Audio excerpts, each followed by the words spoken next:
अस्सलाम वालेकुम रहमतुल्लाहि व बरकातुहू। दोस्तों, आपके साथ आज एक कहानी शेयर करने जा रहा हूँ, लेकिन याद रखें कि ये आम कहानी नहीं है, ये मार्केट की कहानी है, ये सोने चांदी की कहानी है और ये कहानी है सोने और चांदी की मार्केट की 23 मार्च से 1 अप्रैल तक की कहानी। और इसके साथ साथ सबसे बढ़कर स्मार्ट सरमायाकारी की ये कहानी है। दोस्तों, अगर हम सिर्फ और सिर्फ 23 मार्च से लेकर आज 1 अप्रैल तक का डेटा देखें तो एक वाज़े पैटर्न हमारे सामने आता है।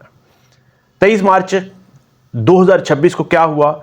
दोस्तों, मार्केट में पैनिक था। सोना तकरीबन $4199 पर आ गया और चांदी सिर्फ और सिर्फ $63 तक गिर गई। लोग डर गए, सरमायाकार डर गए, बेचना शुरू कर दिया। और याद रखें कि यही वो लम्हा होता है जहां पर वीक हैंड्स, कमजोर हाथ जो है वो गलती कर लेते हैं।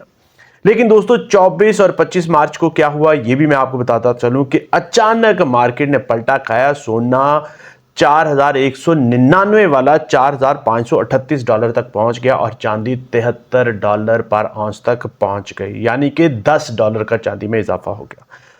ये खरीदार कौन थे? कौन इसको सोने और चांदी को खरीद रहा था? दोस्तों, ये मैं आपको बताता चलूं कि ये थी स्मार्ट मनी, स्मार्ट इन्वेस्टर्स जो डिप पर खरीदते हैं। वो लोग जो डेटा देखते हैं, इमोशंस बिल्कुल भी नहीं देखते।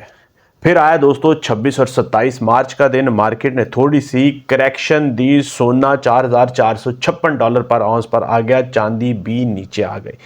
यहां से दोस्तों बहुत से लोग कंफ्यूज हो गए, परेशान हो गए, उनको चीजों की समझ ना लगी कि अब क्या होने जा रहा है, क्या ट्रेंड खत्म हो गया है दोस्तों।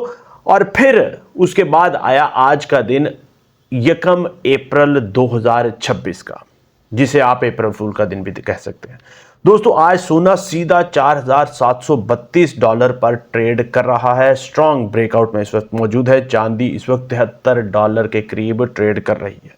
दोस्तों, ये ट्रेंड हमें बिल्कुल क्लियर बताता है कि मार्केट रैंडम नहीं होती, इसके पीछे लॉजिक जरूर होता है। अगर हम दोस्तों परफॉर्मेंस देखें तो सोना एक साल में तकरीबन 48% ऊपर है। आज के दिन के हिसाब से 5 साल में देखें तो 168% ऊपर है और 20 साल का अगर हम हिसाब लगाएं तो सोना 700% तकरीबन ऊपर है।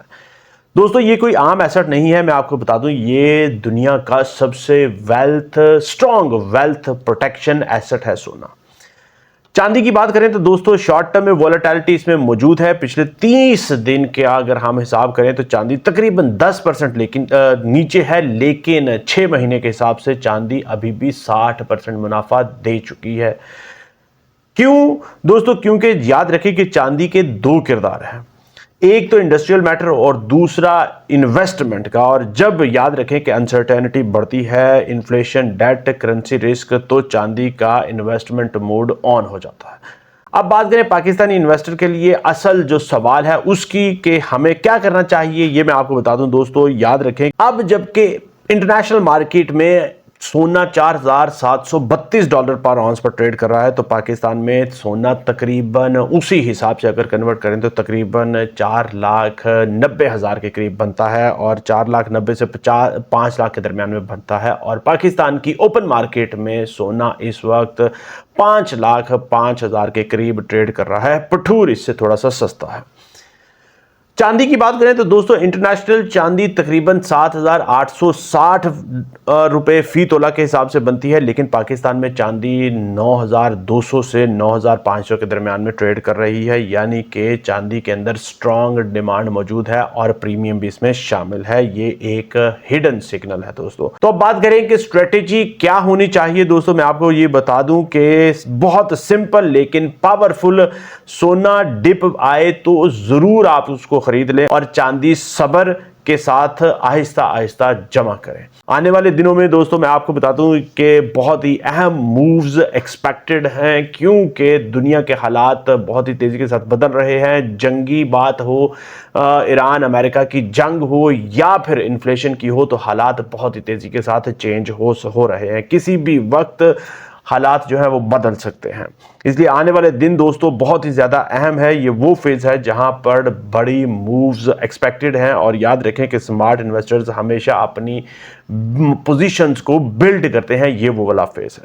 तो सवाल ये नहीं दोस्तों कि मार्केट आगे क्या करेगी, मैं आपको बता दूं कि सवाल ये है कि क्या आप उसके लिए तैयार हैं। अगर नहीं तो दोस्तों हमारे साथ जुड़े रहें, इंफॉर्मेशन लेते रहें और डेटा जो है उसको और लॉजिक्स को समझते रहें। और हमेशा याद रखें कि मार्केट जज्बात से नहीं, मार्केट डेटा से चलती है। अस्सलाम वालेकुम।